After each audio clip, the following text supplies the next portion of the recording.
Jagtial politics మరోసారి heat ఎక్కాయి. ఏడాది కాలంగా నివురుగప్పిన నిప్పులా ఉన్న అక్కడి రాజకీయాలు తన వ్యాఖ్యలతో ఓపెన్ చేస్తున్నారు సీనియర్ లీడర్ జీవన్ రెడ్డి. మొదట 3 సార్లు అలకబూని పార్టీ పెద్దలను దిగివచ్చేలా చేసుకున్న ఆ మాజీ మంత్రి ఇప్పుడిక తనను పట్టించుకునే పరిస్థితే లేదని గ్రహించి సంచలన వ్యాఖ్యలకు తెరతీసినట్టు చెప్పుకుంటున్నారు. డీటెయిల్స్ ఈ స్టోరీలో.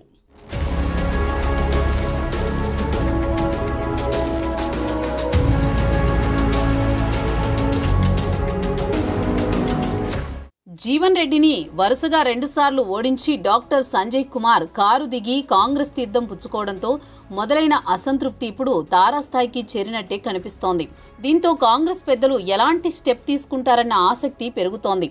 ధర్మపురి ఎమ్మెల్యే అడ్లూరి లక్ష్మణ్ కుమార్ పుట్టినరోజు వేడుకల్లో జీవన్ రెడ్డి చేసిన వ్యాఖ్యలు దుమారం రేపాయి. ఇటీవల పార్టీలో చేరిన బీఎస్సీ నేత విజయ్ ఉద్దేశించి కాంగ్రెస్ లో ఏముందని చేరావు, నాలాంటి వాళ్లకే ఇక్కడ దిక్కులేదు, నేనే బీఎస్పీలోకి వద్దామనుకున్నా అంటూ జీవన్ రెడ్డి చేసిన వ్యాఖ్యలు దుమారం రేపుతున్నాయి.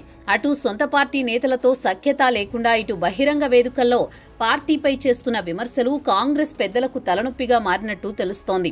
మొన్నటిదాకా జీవన్ రెడ్డికి ఎమ్మెల్యే కోటాలో ఎమ్మెల్సీ పదవి దక్కుతుందని జగిత్యాలలో జోరుగా ప్రచారం సాగింది.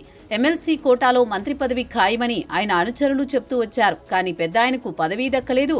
ఇక ఇప్పట్లో పదవి వచ్చే అవకాశాలు కనిపించకపోవడంతో పెద్ద మనిషి పదే అలుగుతున్నారు.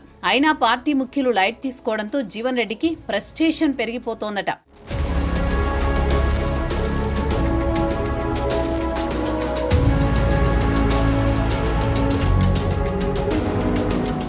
అందుకే రూటు మార్చి ఏదో ఒక సెన్సేషనల్ కామెంట్తో అటెన్షన్ను తన వైపుకు తిప్పుకునే ప్లాన్ చేస్తున్నట్టు చెప్పుకుంటున్నారు. జై బాపు జై సంవిధాన్ కార్యక్రమంలో పాల్గొన్న జీవన్ రెడ్డి అక్కడ ఎమ్మెల్యే సంజయ్ను ఉద్దేశించి పరోక్షంగా కీలక వ్యాఖ్యలు చేశారు. కాంగ్రెస్ కార్యకర్తలను వేధించిన వారు ఈరోజు పార్టీలోకి వచ్చారు, రాజ్యాధికారాన్ని అనుభవిస్తున్నారంటూ హాట్గా మాట్లాడారు.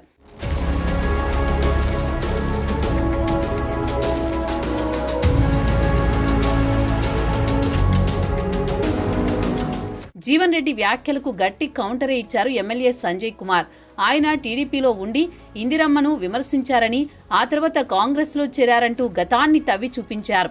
జగిత్యాల అభివృద్ధి జీవన్ రెడ్డి ఒక్కడి వల్లే కాలేదని, ఆయన ప్రతిపక్ష ఎమ్మెల్యేగా ఎక్కువ కాలం ఉన్నారన్నారు సంజయ్. హత్యలు, కేసులు, వేధింపులు తన నైజం కాదని, జగిత్యాల ప్రజలకు తానేంటూ తెలుసని, అందుకే 2 సార్లు వరుసగా గెలిపించారని సంజయ్ కుమార్ కౌంటర్ అటాక్ చేశారు.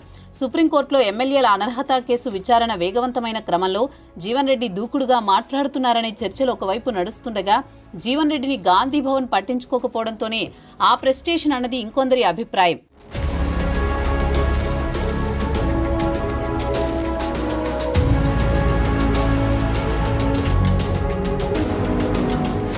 పార్టీ పెద్దలు తమంతట తాము పిలిచి మాట్లాడాలనే ప్రణాళికతోనే మాజీ మంత్రి ఈ రకంగా మాట్లాడుతున్నట్టు చెప్పుకుంటున్నారు. రోజురోజుకు తన వ్యాఖ్యలతో అటు పార్టీలోనూ ఇటు ప్రజల్లోనూ జీవన్ రెడ్డి తనను తాను పలుచన చేసుకుంటున్నారని అనిపిస్తోంది. 40 ఏళ్లకు పైగా రాజకీయాల్లో ఉండి పదవులు అనుభవించిన జీవన్ రెడ్డి ఇప్పటికీ పదవులపై ఆశ చావడం లేదని ప్రత్యర్థులు విమర్శిస్తున్నారు. మొత్తానికి జగిత్యాలలో ఎమ్మెల్యే వర్సెస్ మాజీ ఎమ్మెల్సీ అన్నట్టుగా మారిన వార్ ఏ టర్న్ తీసుకుంటుంది? అలకల నుంచి గేరు మార్చి పార్టీని ఇరుకున పెట్టే వ్యాఖ్యలు చేస్తున్న జీవన్ రెడ్డి వ్యవహారాన్ని పార్టీ ఎలా డీల్ చేస్తుందన్నది ఇప్పుడు ఆసక్తికరంగా మారింది.